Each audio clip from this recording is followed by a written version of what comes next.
Alright guys, day 3 here in London. Heading to central London, meet up with some people.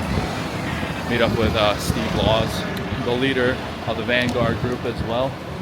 But yeah, I mean, look at London. It's a beautiful city. It's such a shame how much, you know, diversity. Obviously diversity is our strength, but like those behind us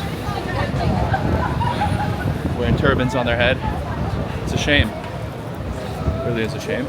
But yeah guys, it's gonna be day 3. Not too much planned like the past few days with the protests, everything like that. But we will be meeting with some interesting people, hear their perspectives of life in London and some of the solutions. So see you guys in central London. Not sure what this is, not sure what's going on here. Jesus Christ, man, this is just not England. This does not feel like England. And look what's behind us. There's an amazing feat of architecture. Like imagine living in a time or being a part of building, you know, these beautiful buildings, and then nowadays, like your ancestors worked this hard to build stuff like this, and then nowadays they're looking down and it's just not what it used to be. There's just no British people, there's no English people. It's so sad. It is so sad. It is very black feeling. I know this is one of the worst places in Europe, but I mean, man, it's awful. It is awful. Like there's no nice parts. I was supposed to be in the nice part, and I saw robbery the first hour I was outside. So I don't know. I do have some hope though, because I met a lot of young guys who actually care about their nation. They care about their country. They're ready for a change. They know what's going on. So it is cool to see that. But again guys, look at the beautiful architecture. And this is back in a time where, you know, people gave a shit what they built. They cared how it looked like. They put time and effort into it. You never see that nowadays. Nobody cares. It's all about efficiency. It's all about what can I buy. Nobody puts in effort. But some tourists. Again guys, white people are literally the minority. British people, English people are a minority in their own country. Imagine what he would think about what this country has turned into.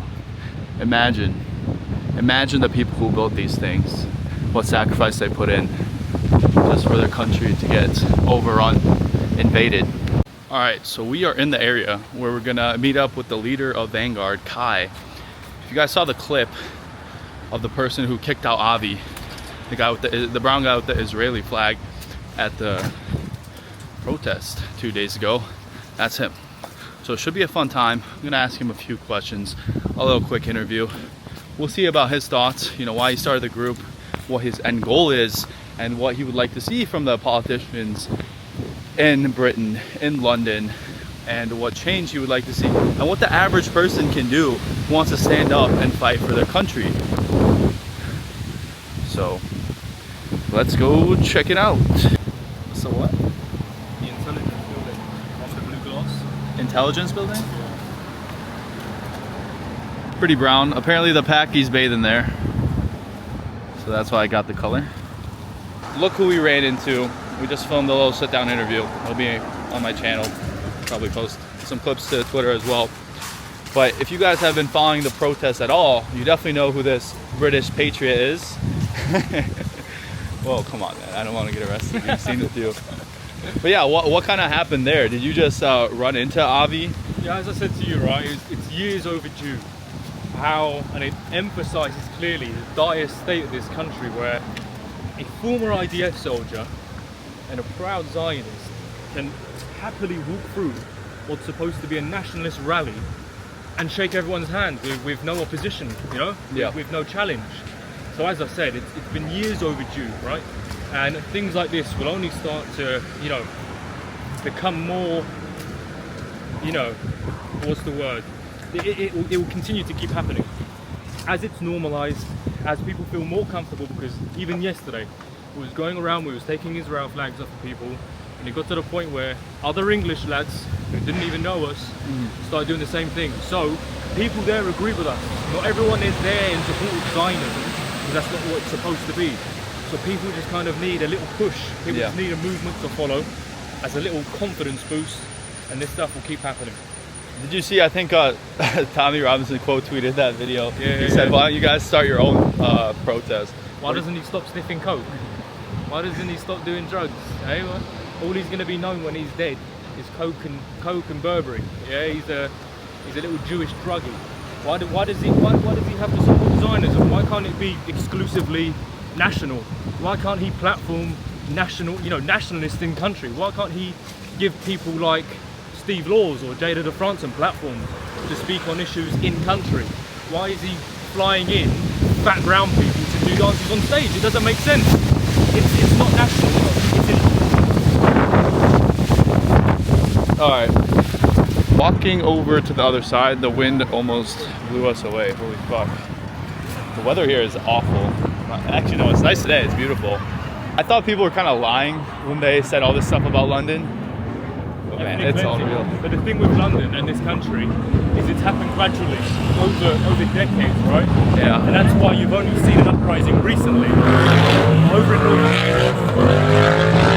Northern Ireland, they've kind of pushed immigration rapidly, and that's why there's been a spike over there, because they've gone, oh, hold on, what's going on here? Yeah. But this is why, for us, it's been a slow process to kind of build up to it. So yeah, this building has definitely had a lot of money been put into it.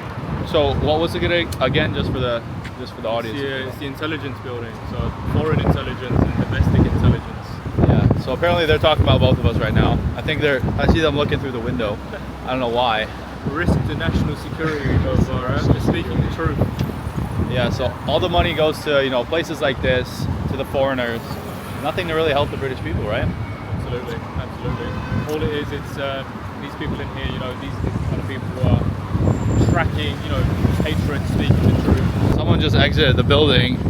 That does not look like a British person to me. We just had an amazing conversation with Steve Laws. If you don't know who he is, go check him out on Twitter. Does some great work.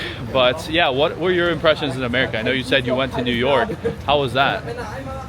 It was shocking, mate, to be honest with you. I was expecting, like, you see like the Home Alone films when you're a kid, and it's like everyone's walking around just doing their shopping. It's lovely. Yeah. Like, you get there, you walk into New York, you start walking down the streets, and it's just Africans everywhere. You have to hold on to your phone, and you feel like you're going to get robbed. It's like, it's not what you promised at all. Dude, it's so bad. Like, there's videos of usually the same suspects hopping on trains on the subway, and they're like, I mean, go ahead, do that. You'll die. But I don't know what is going on there. And they'll walk in packs, they'll go harass random people.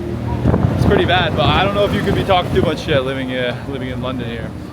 Yeah, it's crazy. Honestly, walking through London, it feels crazy. But when I went to New York, it was like a whole different level. Like, I'm used to seeing a lot of blacks around, but fucking hell. I guess it's a little different. That blacks for Muslims. Yeah, it was certainly an experience. Yeah. But anyways, guys, we're heading back from the pub. I'm gonna go meet up with a few more people. I'm somewhere in London. Had some good conversations with Steve Laws, then Kai, the owner of Vanguard, the founder of Vanguard, leader of Vanguard. Now we're somewhere in London. Gonna go meet up with someone else. But yeah, you can see by the background. I mean, it's a little better here. There's some more white people, British people. Still a lot of diversity, and you see here, I'm walking past, there's some nice tent camps, kind of like it reminds me of Chicago a little bit. But yeah, man, this city is, again, I've said it again, it's so beautiful, and it's such a shame what's happening to it, what has happened to it. But some people like Steve and Kai give me a lot of hope, and some of the younger guys I met up with.